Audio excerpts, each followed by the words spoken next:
नमस्कार मित्रांनो, तुम्हाला माहितीच आहे आपण गेलो होतो आपल्या बहिणीच्या घरी. बहीण म्हणजे आपला जीव आहे मित्रांनो. मग काय गेलो होतो, तिनं गोड बोलून आपल्याला बोलली, "बाया काम आहे." मला तर ट्रॅक्टर येत नव्हता. तिनं मला सांगितलं चालू कसं करायचा, बंद कसं करायचा. मग काय दादा केलाच चालू. मित्रांनो आपल्याला काम काय होतं काम होतं मित्रांनो, अर्धा एकर रानामधनं कणसं बाहेर काढायची. मग काय तिनं दिली पाट्यात कणसं भरून. आपण पण लागलो भरू. मग काय मित्रांनो कणसं वगैरे भरली आम्ही पहिल्यांदा पाट्यात. मग काय जरा जुगाड केला. आपल्याकडे पिन नव्हती त्यामुळं. जुगाड करून तेवढ्यात भाची आली. मग भाची आली, तिला कळलं होतं की मामाला, त्यामुळे ती पण रानात आली. मग काय मित्रांनो आपण पण केला ट्रॅक्टर चालू. मग भाचीला बसलो ट्रॅक्टरमध्ये. मग आपण पण जरा कणसं भरली. मग काय मित्रांनो बघा मला एकट्याला सोडून गेली. मित्रांनो लहानपणीचा बदला आता घ्यायला लागली. सगळं काम मला सांगून निघून गेली. मग काय थोड्या वेळानं ती पण आली. मग काय आम्ही काम चालू केलं आणि आपल्याला भाची पण मदत करत होती. तिनं मदत करायची ते सोडा, काम वाढवतच बसली. जाऊ दे आता काय बोलायचं आता.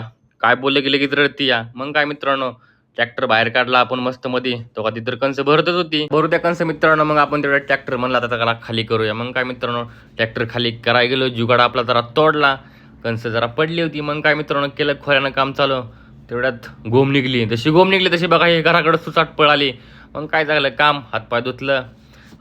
डॉगेश बाय आला होता. तर डॉगेश बाईसोबत ही दोघी खेळत बसल्या. तर निवांत मित्रांनो कसं आहे गावाकडचं वातावरण, कसा इथला व्ह्यू मस्त मध्ये मित्रांनो. आम्ही चहा पेत या दोघींकडेच बघत होतो. दोघींची मस्ती चालूच होती. खूप दिवसातून मित्रांनो आम्ही एवढ्या निवांत बसलो होतो.